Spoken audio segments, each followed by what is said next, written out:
বিসমিল্লাহির রহমানির রহিম। এই যে একটা গাছ দেখতেছেন, এটা গ্রাম্য ভাষায় বলে বনকাপাস। অনেকে বলে এটা এই কস্তুরী। এই যে বীজ ধরছে, এর ভিতরে যে এই ঢেঁড়ায়ের বিচির মতন বিচি হয়, এটাকে কস্তুরী বলে। ওইটা দুর্বলতার কাজ করে, পুরুষ দুর্বলতার কাজ করে।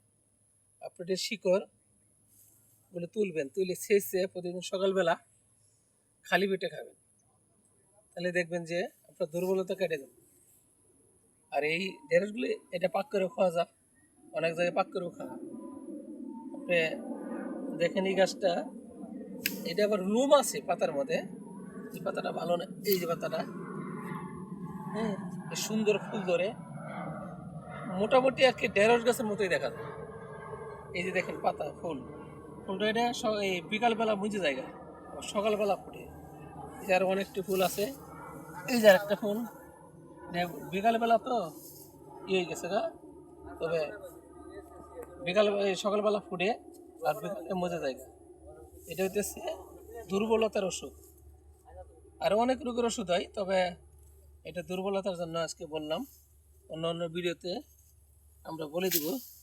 এই যে এটা বলে কস্তুরি, এটা বাড়তে এসে এই যে এটি কস্তুরি, অনেক টাকা দাম। এই যে কস্তুরি বলে এটা, এটার নামই কস্তুরি। এটা আপনি বীজ পাড়ায় বাইটে আপনি হালুয়া মধ্যে দিতে পারেন, এমনিও খাইতে পারেন, পেটের ভিতরে গেলে কাজ হবে ইনশাল্লাহ। এর নাম হইতেছে কস্তুরি দানা। এটা আপনার বনার্জির দোকানে পাবেন। বনার্জির দোকানে ওটা হচ্ছে ইন্ডিয়ান, বাংলাদেশিরা এই বীজটা সংরক্ষণ করে না। তবে যে কস্তুরি বনার্জির দোকানে পাওয়া যায়, এটা পাকিস্তানি বা ইন্ডিয়া থেকে আসে। তো বাংলাদেশি যেটা, এটার গুণ ক্ষমতা বেশি।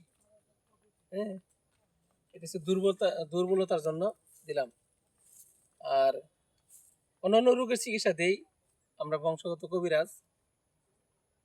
যদি কারো কোনো সমস্যা থাকে আমার নাম্বারে যোগাযোগ করবেন ইনশাল্লাহ।